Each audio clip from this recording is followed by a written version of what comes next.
આજે આપણા બધાના સત્સંગના કેન્દ્રમાં જે નિત્ય લગભગ દરેક વૈષ્ણવો રોજ ગાતા હોય શ્રી યમુનાજીની આરતી છે. આરતીનો ભાવ આપણે ત્યાં અનેક પ્રકારનો માનવામાં આવ્યો છે. એક સીધો સાદો અર્થ તો આપણે આરતી એટલે વિરહનું દુઃખ રૂપે ભાવ કરતા હોઈએ છીએ કે વૈષ્ણવને પ્રભુને મળવાની હૃદયમાં જે આરતી છે એને આરતી કહેતા હોઈએ છીએ. પણ આરતીના પણ બે પ્રકારના ભેદ છે. એક સેવાના ક્રમમાં થતી આરતી અને બીજી પૂજાના ક્રમમાં થતી આરતી. જો વ્રજમાં તમે જયારે પણ જાઓ ત્યારે તમે બેઠકજીમાં સેવા કરો, પ્રભુની સેવા કરો, હરિગુરુ વૈષ્ણવની સેવા કરો, પણ બે જગ્યાએ પૂજન કરીને આવો છો તમે વ્રજમાં. એક સૌથી પહેલા તો જે સર્વ પ્રસિદ્ધ છે એ ગોવર્ધન પૂજા, શ્રી ગિરિરાજજીનું પૂજન આપણે બધા કરતા હોઈએ છીએ. દૂધ ચડાવીએ, ભોગ ધરીએ, પરિક્રમા કરીએ, આરતી કરીએ. આખો પરિક્રમા આદિ બધો પૂજનનો પ્રકાર છે આપણે. એટલે ગોવર્ધન પૂજા કર્યા એમ પૂછે, આપણે ત્યાં તુરંત પૂછવામાં ગોવર્ધન પૂજા કરવા ગયા છે, ગિરિરાજજીનું પૂજન કરવા ગયા છે. અને બીજું જયારે વ્રજમાં જઈએ ત્યારે સર્વપ્રથમ શ્રી યમુનાજીના તટ ઉપર વિશ્રામ ઘાટે કે ગોકુલમાં આપણે યમુનાજીનું પૂજન કરવા જતા હોઈએ છીએ. એટલે આ બે જગ્યાએ આપણે પૂજન કરતા હોઈએ છીએ. બાકી બધે જ સેવા કરીએ છીએ. કેમ? કારણ કે વ્રજ જો તીર્થ છે તો એના દેવતા એ ગિરિરાજ બાબા છે અને દેવી શ્રી યમુનાજી છે. અને આ બંનેની કૃપા થાય ત્યારે જ પ્રભુના આ ઘરમાં, જે પ્રભુનું નિજધામ છે, એમાં પ્રવેશ કરવા મળે. અને એટલા માટે નમો દેવી યમને, નમો દેવી યમને, હર કૃષ્ણ હર મિલ કૃષ્ણંતરાયમ, એમ નમો યમુના અષ્ટપદીમાં પણ શ્રી ગુસાઈજી પ્રભુ ચરણ શ્રી યમુનાજીનું અવગાહન કરી નમો દેવી દેવી કહીને સંબોધે છે. અથવા અષ્ટ સખાઓની વાણીમાં અમારો દેવ ગોવર્ધન રામ. એટલે હું તો હંમેશા કહું કે બ્રહ્મ સંબંધ લીધા પછી આપણા કુળદેવી કોઈ હોય તો શ્રી યમુનાજી છે અને આપણા કુળ દેવતા કોઈ હોય તો ગિરિરાજજી છે. કારણ કદાચ અહીંયા ઝૂમ પર જોડાયેલા દરેકના કુળદેવતા અને કુળદેવી જુદા હશે. જ્યારે માનવ દેહ રૂપે તમે જન્મ લો છો કોઈ કુળમાં, પણ એ કુળમાં જન્મ લીધા પછી તમે બ્રહ્મ સંબંધ લઈ આપણા બધાનું કુળ એક જ થઈ જાય છે અને એ છે વૈષ્ણવ કુળ. જેમ અમે વલ્લભ કુલ એમ તમે વૈષ્ણવ કુલ. અને જ્યારે વૈષ્ણવ કુળના તમે એક સદસ્ય બનો છો ત્યારે તમે વ્રજભક્ત બનો છો, વ્રજવાસી બનો છો. અને ત્યારે આપણા દેવતા ગિરિરાજજી થઈ જાય છે અને આપણા દેવી શ્રી યમુનાજી થઈ જાય છે. અને એટલા માટે એ વિવેક, એ ન્યાય, એ પરંપરા આપણા બધાના કુળદેવી શ્રી યમુનાજી છે. અને આજે એમના ગુણગાન એટલે એક આરતીનો પ્રકાર એ સેવાનો છે, જેમાં નજર ઉતારવાનો ભાવ છે, વિરહનો ભાવ છે. આ બે ભાવ આપણા સેવાની આરતીમાં થતા હોય છે. એટલે આપણે સેવાની આરતી લેતા નથી, પણ જયારે યમુનાજીનું પૂજન કરીએ છીએ વ્રજમાં જઈને ત્યારે યમુનાજીની આરતી ગ્રહણ કરીએ છીએ. કારણ કે ત્યાં દેવીની ભાવના કરી અને શ્રી યમુનાજીના પૂજનના ક્રમ રૂપે આરતી લેવાતી હોય છે. તો જયારે વિરહના ભાવથી યા નજર ઉતારવાના ભાવથી આરતી થાય ત્યારે એ આરતી તમે જયારે એના કીર્તન આદિ ગાઓ એ વિરહનો ભાવ એમાં હોય છે, નજર ઉતારવાનો. રજ આરજ લાગો મેરી અખિયન, રોગ દોષ સબ જંજાર, ચિરંજીઓ ગોપાલ રાની તેરો ચિરંજીઓ ગોપાલ. તો ત્યાં રોગ દોષ જંજાર અમને લાગી જાય પણ આપ તો ચિરંજીવી થાવ, એવા આશીર્વાદની કામના આદિ આરતીમાં હોય છે. પણ પૂજનના ભાવની જે આરતી હોય છે ત્યાં મહાત્મ્યનું, લીલાનું, ગુણોનું વર્ણન કરવામાં આવતું હોય છે. અને એ રીતે જ આ જે યમુનાજીની આરતી છે, પ્રાય આપણા વૈષ્ણવી પરંપરામાં આ આરતીને વિશેષ રૂપે ગાતા હોઈએ છે. અને ઘણા વૈષ્ણવ તો નિત્યનો ક્રમ હોય, સંધ્યાકાળનો સમય થાય એટલે વ્રજની ભાવના કરે કે હમણાં વિશ્રામ ઘાટે આરતી થતી હશે અને એ ભાવ કરી પોતાના ઘરમાં યા સત્સંગના અંતમાં આપણે ત્યાં આરતી ગવાતી હોય છે. તો શ્રી યમુનાજીના પૂજનનો એક ભાવ છે અને એમાં શ્રી યમુનાજીના નામ, રૂપ, લીલા, ગુણ, સામર્થ્ય આ બધાનું વર્ણન આ યમુનાજીની આરતીમાં કરવામાં આવ્યું છે. તો કદાચ નાનપણથી આપણે ગાતા હતા પણ આજે એનું રસપાન કરવાનો અવસર આપણને મળ્યો છે. તો ભાવ એ કરો કે વિશ્રામ ઘાટે આપણે બધા ઉભા છીએ અને ઠાકોરજી કરશે તો આપણું કોરોના વના જાય એટલે ડિસેમ્બર જાન્યુઆરીમાં ક્યાંક ફરી વ્રજમાં જઈને યમુનાજીના પાન અને યમુનાજીના આરતી ને ચુંદડી મનોરથ ને ગુણવારાના આનંદ આપણે બધા પુનઃ લઈએ. કારણ કે 2 વર્ષ ગયા વર્ષ અગાઉ જયારે વ્રજમાં ગયા હતા ત્યારે અહીંયાથી ઘણા વૈષ્ણવ સાથે હતા અને આજે પણ એનું સ્મરણ કરીએ છીએ. તો શ્રી યમુનાજીના એ પાવન તટનું સ્મરણ કરતા આપણે આરતીમાં પ્રવેશ કરીએ, કારણ કે આ યમુનાજીની આરતીમાં ગવાતા એક એક શબ્દો કેટલું મહત્વ લઈને બિરાજમાન છે. પુષ્ટિ માર્ગમાં ભગવદીઓની, આચાર્યોની આ બધી વાણીઓ ક્યાં સાધારણ છે? આ કોઈ શબ્દો નથી, છે ભાવની અભિવ્યક્તિ, પણ શબ્દ સિવાય બીજું કોઈ માધ્યમ નથી હોતું. એટલા માટે શબ્દના વાટકામાં લઈને ભાવોના રસ પીરસવામાં આવે છે. એને આપણે કીર્તન કહીએ, સ્તોત્ર કહીએ, ગ્રંથ કહીએ, આ જુદા જુદા નામથી ઓળખીએ, भाव है। जो गोकुलनाथ जी वचनामृत में आवे कि भक्ति मार्ग तो बहुत है दुनिया में, बहुत है। पुष्टि मार्ग तो केवल रस को नाम है, पुष्टि मार्ग तो केवल रस નું નામ છે। કારણ કે આ જગત અને આ પાંચ ઇન્દ્રિયો આપણા શબ્દોથી બંધાયેલા છે અને પોતાના ભાવોને આદાન પ્રદાન કરવા માટે શબ્દ સિવાય બીજું કોઈ માધ્યમ નથી અને એટલા માટે શબ્દોમાં ગૂંથવું પડે છે। આ બધું આ તો બધું રસ છે, આ તો ભાવોની અભિવ્યક્તિ છે અને એટલા માટે વૈષ્ણવો આ શબ્દોમાં ગૂંથાયેલા ન દેખાતા ભાવોને સ્પર્શ કરવાની કોશિશ કરશો ને દરેક કીર્તનમાં, દરેક ગ્રંથમાં, દરેક સ્તોત્રમાં, તો એ ભાવ તમારા હૃદયમાં સ્થાપિત થઈ જશે। કારણ કે આચાર્યોની વાણી તો ભાવાત્મક છે, સ્વરૂપાત્મક છે। आओ प्रवेश करिए सीधा यमुनाजीनी आरतीमां। तो श्री यमुनाजीनी आरती जे गावामां आवे छे एनुं आजे रसपान करीशुं। शरूआत जय जय श्री यमुना मां, जय जय श्री यमुना, आ रीते आपणी शरूआत थती होय। जय शब्दथी प्रारंभ। भागवतजीमां पण जन्माद्यस्य तोद्भयादितरतश्च जन्मा ज शब्दथी प्रारंभ। अहींया पण या गोपी गीतो पर जयति देति कम जन्मना व्रज श्रेयते इंदिरा शश्वदत्रहि। जय शब्द અને નમ શબ્દ આ બહુ વિશેષ બે શબ્દો છે જે પ્રાય આપણા ધર્મ ગ્રંથોમાં વપરાતા હોય છે અને જ્યારે પણ કોઈ ભગવત સ્વરૂપની સન્મુખ જાઓ ત્યારે આ બે શબ્દનો પ્રયોગ વિશેષ રૂપે કરવો જોઈએ, જય શબ્દનો અને નમ શબ્દનો। અને વિશેષ રૂપે માન્યા છે। ત્યારે ત્યાં નારદજીની કથામાં પણ સનત કુમારો કથા કરી રહ્યા હતા અને ત્યાં ભક્તિ મારાની માટે કથા થાય ત્યારે ભગવાન સ્વયં પધારે છે ત્યારે ભાગવતજી મારના મહાત્મ્યમાં પણ લખ્યું છે જય અને નમ શબ્દના ઘોષ થાય છે। એટલે તો આપણે ત્યાં જ્યારે પણ પ્રવેશ કરીએ ગોવર્ધનનાથ કી, જ્યારે પણ મંદિરમાં પણ પ્રવેશ કરીએ, મંદિરના દ્વાર ખુલે તો પણ શ્રી ગોવર્ધનનાથની જય જય શબ્દનો પ્રયોગ કરીએ છીએ। અરે વલ્લભ પાસે પણ જઈએ ત્યારે જય જય બોલીએ, જય જય શ્રી, જય જય શ્રી।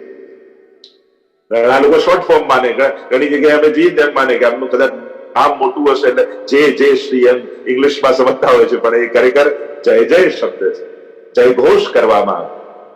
તો આપણે ત્યાં વૈષ્ણવ પણ મળે ત્યારે પણ જો ઠાકોરજી પાસે જઈએ ત્યારે પણ જય શબ્દ, ગુરુ પાસે જઈએ ત્યારે પણ જય જય શબ્દ અને વૈષ્ણવ મળે ત્યારે પણ જય શ્રી કૃષ્ણ। આ જય શબ્દ જ્યારે પણ પ્રભુ, ગુરુ કે વૈષ્ણવ મળે ત્યારે જય શબ્દનો ઉપયોગ થાય છે। કારણ જય પ્રભુ પોતે છે। જ્યાં જ્યાં યત્ર યોગેશ્વર કૃષ્ણ યત્ર પાર્થો ધનુધર તત્ર શ્રી વિજયો, ત્યાં વિજય છે, જય પોતે પ્રભુ છે। એટલે આ જય કેમ કરવાનો, શું કોઈનો પરાજય કરવાનો છે? તો કે હા, આપણી લૌકિકતાનો પરાજય થાય અને અલૌકિકતાનો વિજય થાય। જય શ્રી કૃષ્ણ।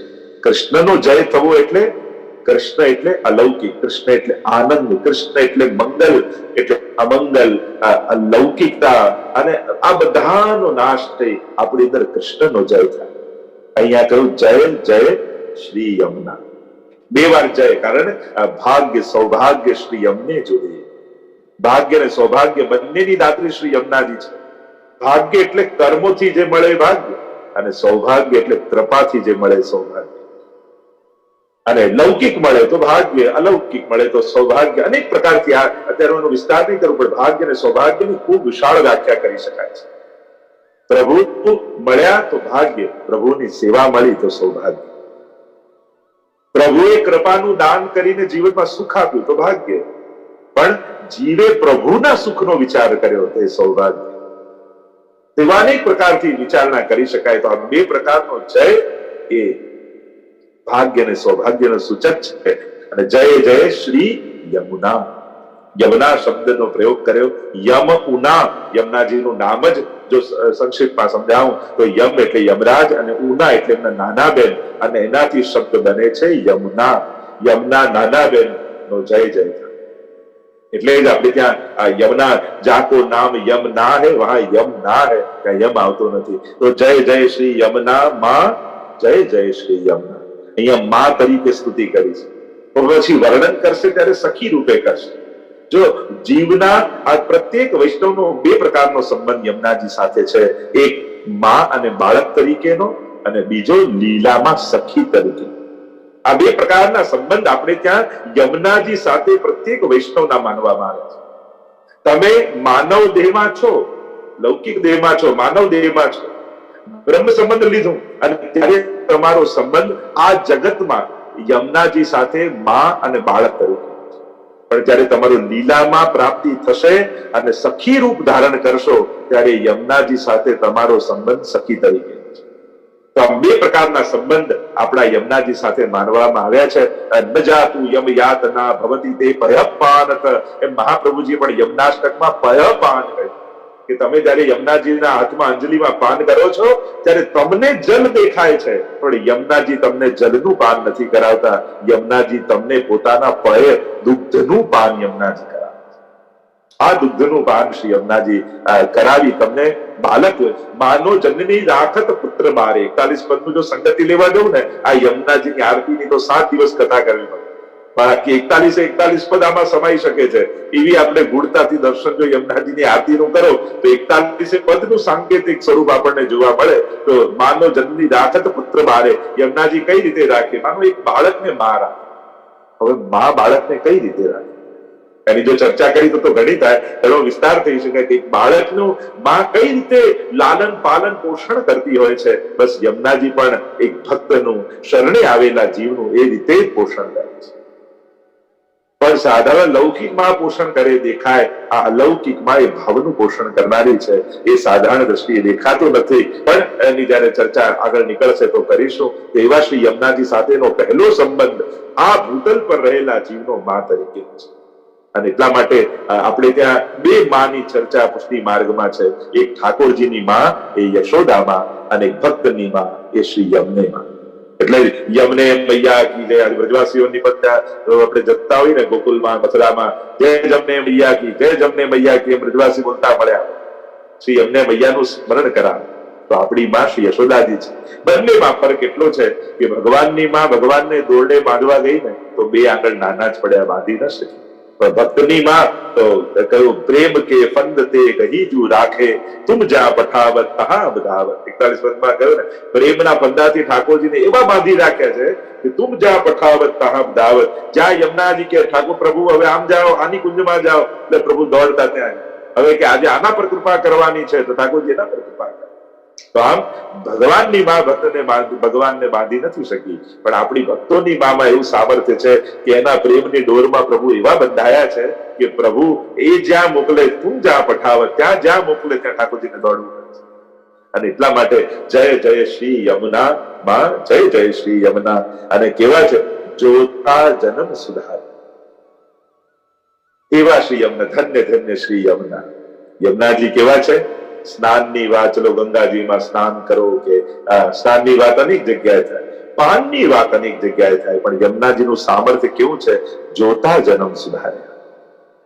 જો સ્નાન અને પાનની વાત તો જુદી છે, દૂર છે, તો બધા જ કૃપા કરી શકે, પણ યમુનાજીનું પરાક્રમ એવા. યમુનાજી કેવા છે? યમુનાજી કેવા સામર્થ્ય વાળા છે કે જોતા જન્મ, કેવલ દર્શન માત્ર શ્રી યમુનાજી જન્મ સુધારે. આ જન્મ સુધારવો એટલે જન્મ સફળ કરવો. જીવોના અનંત જન્મોથી ભટકતો આ જીવ, અને એ 84 લાખ યોનિઓમાં ભટકતો આવેલો જીવ કેવલ યમુનાજીના એકવાર દર્શન કરી લે તો એના જન્મ સુધારે. એના સમસ્ત જન્મો એટલે કે એના સમસ્ત જન્મ જન્માંતરના ચક્રમાંથી શ્રી યમુનાજી એનો ઉદ્ધાર કરી દે છે. સુધાર્યા એટલે જો જન્મ લેવો એ આપણા હાથમાં નથી, પણ જન્મ સુધારી શકાય છે. એટલે એમ કહેવાય કે જન્મ ક્યાં લેવો, કઈ રીતે લેવો એ આપણા હાથમાં નથી હોતું, પણ જીવનને સફળ કરવું એ મનુષ્યના ચોક્કસ હાથમાં છે. તો કહું કે જતા જન્મ સુધાર્યા એટલે કે જીવ જન્મે ગમે ત્યાં, કેવો પણ જીવ હોય, કેવો એ સ્વભાવથી દુષ્ટ હોય, કર્મથી દુષ્ટ હોય, અનેક પ્રકારના દુષ્ટ જીવો માનવામાં આવ્યા છે, અને ગમે તેવી જગ્યાએનો જન્મ લીધો હોય, પણ યમુનાજીનો આશ્રય કરે તો જન્મ સુધાર્યા એટલે એ જીવને શ્રી યમુનાજી પ્રભુની ભક્તિના દાન કરે. કારણ કે આ જન્મને સુધારવાનો એકમાત્ર પ્રકારનો ઉપાય છે ભગવાનની ભક્તિ. અને શ્રી યમુનાજી એના જીવનમાં ભક્તિનું પ્રાગટ્ય કરી એના જન્મ જન્માંતરને સુધારી દેતા હોય છે. એ જ કર્મો છે, આ જ આંખો, આ જ કર્ણ, આ જ જીવા, આ જ હાથ પગ છે, પણ જયારે ભક્તિ જીવનમાં પ્રવેશ કરી જાય છે ત્યારે આ જ આંખોને કોઈ નવી દ્રષ્ટિ મળે છે, આ જ કર્ણને કોઈ નવા શબ્દો સંભળાય છે, આ જ જીવા પર ભગવત નામ આવીને બેસી જાય છે. દર્શન દેવ માં શ્રી યમુનાજી, અમને દર્શન આપો હે શ્રી યમુનાજી. અને એક વસ્તુ યાદ રાખો, યમુનાજી દર્શન દ્વારા કૃપા કરે છે, મહાપ્રભુજી સાનિધ્ય દ્વારા કૃપા કરે છે, અને ઠાકોરજી સેવા દ્વારા, સન્મુખતા દ્વારા કૃપા કરે છે. આ ત્રણેયની કૃપાનો પ્રકાર છે.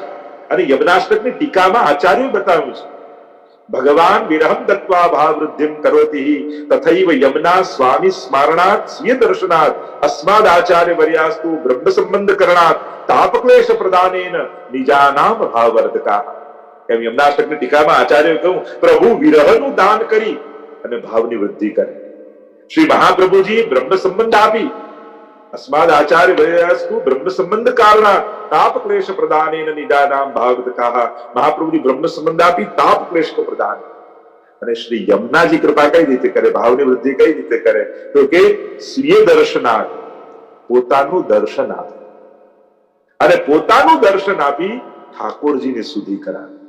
કારણ કે યમુનાજીનું સ્વરૂપ બિલકુલ પ્રભુ જેવું છે.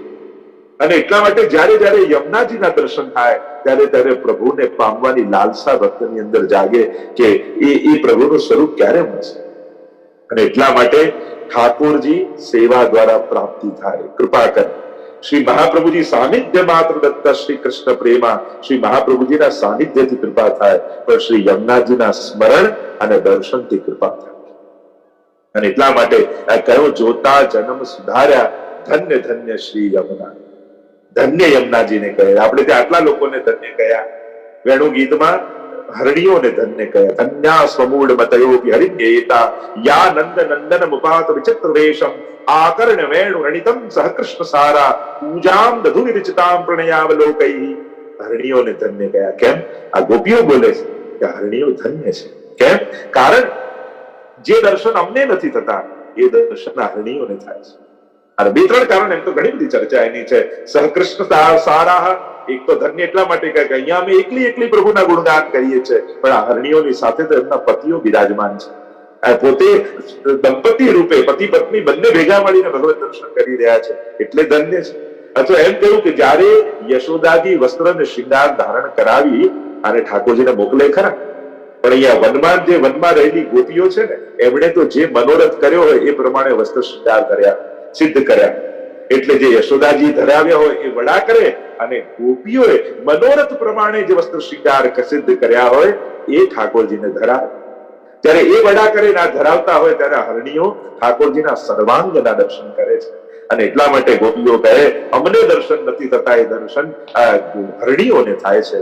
એટલે ધન્યાસ્મો મૂળ મતયો હરિણ્યેતા, હરણીઓને ધન્ય કયા. બીજું યશોદાજીને ધન્ય કયા. ધન્ય યશોદા ભાગ્ય તિહારે જીન એસો સુત જાયો હો. એ યશોદાજી તમે ધન્ય છો, તમારે ત્યાં જગતનો નાથ પુત્ર બનીને આવે છે. ત્રીજો ધન્ય શ્રી યમુનાજીને કહે. ધન્ય ધન્ય શ્રી યમુના. અહીંયા પણ બે વાર ધન્યતા કેમ છે? કારણ કે ભૂતલ પર પણ કૃપા છે અને લીલામાં પણ કૃપા કરનારા છે શ્રી યમુનાજી. એટલે બે વાર ધન્ય. આ ભૂતલ પર અનેક જીવોને ઉદ્ધાર, અહીંયા જીવના સમસ્ત પાપોનું યમુનાજી ખંડન કરે. આગળ તો દર્શન કરીશું કેવી કૃપા યમુનાજી કરે. તો આ ભૂતલ પર પણ કૃપા કરે અને લીલામાં પણ કૃપા કરે. ભૂતલ પર પણ ઠાકોરજી વશ છે અને લીલામાં પણ ઠાકોરજી વશ છે. એટલે બે વાર ધન્ય કયા. અને કારણ કે યમુનાજી ધન્ય શ્રી યમને નિધિ દેન હારી. 41 પદમાં કહ્યું, યમુનાજીને 41 પદમાં પણ ધન્ય કયા છે. કારણ નિધિ, અને નિધિ કહે છે ભાવની નિધિ છે, ચરણની રજની નિધિ છે. શ્રી યમુનાજી ઠાકોરજીની સકલ નિધિ લઈને બિરાજમાન છે બ્રજમાં, એટલે ધન્ય કયા છે. કારણ કે ઠાકોરજીને વસુદેવજી મસ્તક પર લઈ ટોપલામાં પધારી રહ્યા છે ગોકુલમાં, અને જયારે ગોકુલમાં લઈ જઈ રહ્યા છે ત્યારે ઠાકોરજીને યમુનાજી રસ્તો રોકે છે. ઊંચા થઈને રોકે છે. પૂછ્યું કેમ રોકો છો રસ્તો? તો કહ્યું ક્યાં જાઓ છો? ગોકુલમાં. શેના માટે? આનંદનું દાન કરવા, માધુર્યનું દાન કરવા. અને ત્યારે ઠાકોરજીને યમુનાજી કહે જો માધુર્યનું દાન કરવા જાઓ છો તો પછી આ ઐશ્વર્ય કેમ માથે લઈને ફરો છો? કારણ કે ઐશ્વર્ય હશે તો માધુર્ય ક્યાંથી પ્રગટ થશે? તો શું કરવું આ ઐશ્વર્યનું? તો કે આપના 6 ધર્મો ઐશ્વર્ય, વીર્ય, શક્તિ, જ્ઞાન, વૈરાગ્ય મારામાં પધરાવતા જાઓ તો કેવલ માધુર્ય લઈને જાઓ. ત્યાં ઐશ્વર્ય આનંદ નહીં આપે, ઉલટાનું માધુર્યમાં નડતર રૂપ થઈ જશે. અને ઠાકોરજીએ બધું પધરાવી દીધું. અને એટલા માટે ધન્ય શ્રી યમુના નિધિ દે હારી. આ તો નિધિને આપનારા યમુનાજી છે, એટલે ધન્ય ધન્ય શ્રી યમને. યમુના એમ કહ્યું તો ધન્ય, અને ભગવતીઓને ધન્ય આપણે ત્યાં કહ્યા, ધન્ય ધન્ય દાસ ભાગ નિજ ધન્ય કે જો યહ દર્શન પાવે હો. જેને આ બધા દર્શન થયા એ ધન્ય છે. અનેક જગ્યાએ ભગવતીઓને ધન્ય કહ્યા છે, કારણ આ મોટા મોટા યોગીઓને જે નથી મળતું એ આ ભગવતીઓને મળે છે. ઠાકોરજી એમને વશ થઈ જાય છે એટલે ધન્ય છે. તો આમ ધન્યની ધન્ય ધન્ય શ્રી યમુના. આગળ કહ્યું સુંદર ઠાકોરજી કેવા, શ્યામલડી સુરત માં મૂરત માધુરી. જો સુરત અને મૂરત બંનેની વાત કરી, કેવી સુરત છે તો કે શ્યામલડી. આપણે ત્યાં તો ઠાકોરજી પણ શ્યામ, મહાપ્રભુજી પણ શ્યામ, ગુસાઈજી પણ શ્યામ, યદાજી પણ શ્યામ, ને શ્રી યમુનાજી પણ શ્યામ. ઠાકોરજી ગિરધા આપણા શ્રીનાથજી બાબા એ રક્ત શ્યામ છે, અને શ્રી યમુનાજી મેઘ શ્યામ છે. એમ તો જોવા જાઓ તો ઇન્દ્રદમન, નાગદમન અને દેવદમન આ 3 સ્વરૂપે પ્રગટ થયા શ્રીનાથજી બાબા. આ ત્રણેય શ્રી યમુનાજીમાં બિરાજમાન છે. જોવા જાઓ તો તમે જુઓ દેવદમન, શિવ વિરંચિદે વસ્તુતે યમુનાષ્ટકમાં કહ્યું ને, શિવ બ્રહ્માજી આદિ આપની સ્તુતિ કરે છે. એ સ્વરૂપ આ રીતે આ નામ રૂપે બિરાજમાન છે. ઇન્દ્રદમન, ઘના ઘન નિભે સદા. ઘન કેવા ઘનઘોર વાદળની શોભાવાળા શ્રી યમુનાજી છે. અને જોવા જાઓ તો નાગદમન, નાગને કાળનું સ્વરૂપ કહ્યું છે. અને યમુનાજી કેવા છે, ન જાતું યમ યાતના ભવતી તે ભયપાન. એને ક્યારે યમ ની યાતના, કાળની યાતના થતી નથી. તો આમ ત્રણેય જે શ્રીનાથજી બાબાના સ્વરૂપો છે એમ તો શ્રી યમુનાજીમાં બિરાજમાન છે. શ્રી યમુનાજી પણ એ સ્વરૂપે બિરાજમાન છે. તો શ્રી યમુનાજી કેવા છે, શ્યામલડી સુરત. આપણી સુરત અને શ્યામ રંગ એ શ્રૃંગારનો રંગ છે. એમ લૌકિકમાં તમે જોવા જાઓ તો આ કાળો છે, એમ કે તને બહુ સુંદર નથી માનતા, પણ શ્રૃંગાર શાસ્ત્રમાં શ્રૃંગારનો રંગ એ શ્યામ માનવામાં આવે છે. રસનો રંગ જે શ્રૃંગાર રસ છે, તો શ્રી શ્રૃંગાર કલ્પદ્રુમમ એમ ઠાકોરજીની સ્તુતિ કરતા ભાવ દીપિકા નામના ગ્રંથમાં ગોપીનાથજી કહે છે, ભાવૈરંકુરિતમ મહી મૃગ દૃશામા કલ્પમા સિંચતૈ. અને એમ કહ્યું કે શ્રૃંગાર કલ્પદ્રુમમ, સાક્ષાત ઠાકોરજી શ્રૃંગારનું કલ્પ વૃક્ષ છે. અને એને રસનો રાજા કહ્યો છે, શ્રૃંગાર રસ. એની અંદર સમસ્ત રસો વિરાજમાન છે. અને એનો આખો એક ભાવાત્મક ક્રમ પણ છે કે શ્રૃંગાર રસમાં બાકી બધા રસો કઈ રીતે વિરાજમાન છે. એ તો બહુ ભાવાત્મક ચર્ચા છે, એની ચર્ચા હમણાં નથી કરતો. પણ શ્યામલડી સુરત, શ્રી યમુનાજીની સુરત કેવી છે કે બિલકુલ શ્યામ સંગ શ્યામ વહે રહી શ્રી યમને. બંને સાથે જાણે ઠાકોરજીના રંગે રંગાઈને. હવે એના ઉલ્લેખ તો 41 પદમાં અનેક જગ્યાએ આપણને મળે કે બિલકુલ ઠાકોરજી જેવું જરૂર કૃષ્ણામ કૃષ્ણ સમામ કૃષ્ણ રૂપામ કૃષ્ણ સાત્મિકામ કૃષ્ણ સંબંધકારિણી. હરિરાયજી પણ યમુના વિજ્ઞપ્તિમાં શ્રી યમુનાજીના જયારે સ્વરૂપોની ચર્ચા કરે છે ત્યારે કહે કૃષ્ણામ કૃષ્ણ સમામ કૃષ્ણ રૂપામ કૃષ્ણ રસાત્મિકામ. કૃષ્ણ જેવું રૂપ ધારણ કરેલા છે, બિલકુલ પ્રભુ જેવું રૂપ. એટલે સ્વરૂપની પર જો આપણે ચર્ચા કરીએ, શ્યામલડી સુરત મૂરત માધુર. અને મૂરત કેવી છે, જો રૂપ અને સ્વરૂપ બંનેની ચર્ચા છે. સુરત એટલે રૂપ અને મૂરત એટલે સ્વરૂપ. આપણે એમ કહીએ કે કૃષ્ણ વાકડિયા વાળ વાળા છે અને કાળા રંગના છે, ત્રિભંગી રૂપ ધારણ કરે, તો આ રૂપ કેવું. પણ સ્વરૂપ કેવું છે તો કે રસો વૈસહ આનંદ માત્ર કરપાદ મુકોદરાત. આ બ્રહ્મનું, આ કૃષ્ણનું સ્વરૂપ. એમ શ્રી યમુનાજીના રૂપ અને સ્વરૂપ બંનેની ચર્ચા કરે છે. તો સ્વરૂપ તો ઠાકોરજી જેવું બિલકુલ આબેહૂબ. આપણે ત્યાં તો અનેક પ્રસંગો, જો યમુનાજીના પ્રસંગોની ચર્ચા કરીએ તો ઘણા બધા પ્રસંગો જયારે ઠાકોરજી પણ વ્રત છોડીને પધાર્યા અને બધા જ વ્રજવાસીઓ રડી રહ્યા છે. તમે રૂપની જો ચર્ચા કરી યમુનાજીના, તો આગળ શૃંગારનું પણ જયારે વર્ણન આવશે ત્યારે પણ રૂપની ચર્ચા કરી શકાય. તો એમાં જે વર્ણન છે, જે આરતીમાં યમુનાજીના રૂપનું વર્ણન છે, એ યમુનાજી ચૂંદડીના વસ્ત્રો ધારણ કરી અને સાક્ષાત ચણિયા ચોળી ધારણ કર્યા છે શ્રી યમુનાજીએ, ચુંદડી ઓઢી છે અને સોળે શણગાર સજાને આભરણમાં ઓઢો, એમ પોતાની કુંજમાં બિરાજતા શ્રી યમુનાજીનું અદ્ભુત વર્ણન છે. અને એ રીતે બીજું સ્વરૂપ શ્રી યમુનાજીનું, અને રૂપ બે પ્રકારના દર્શન આપણે ત્યાં યમુનાજીના થાય છે. એક મુકુટ કાચીનો શ્રીદાર ધરેલા શ્રી યમુનાજી, અને બીજો ચુંદડીએ ચટકાળ્યામાં ચુંદડીના ચણિયા ચોળી ધારણ કરેલા શ્રી યમુનાજી. આ બે પ્રકારના રૂપની ચર્ચા આપણે ત્યાં છે.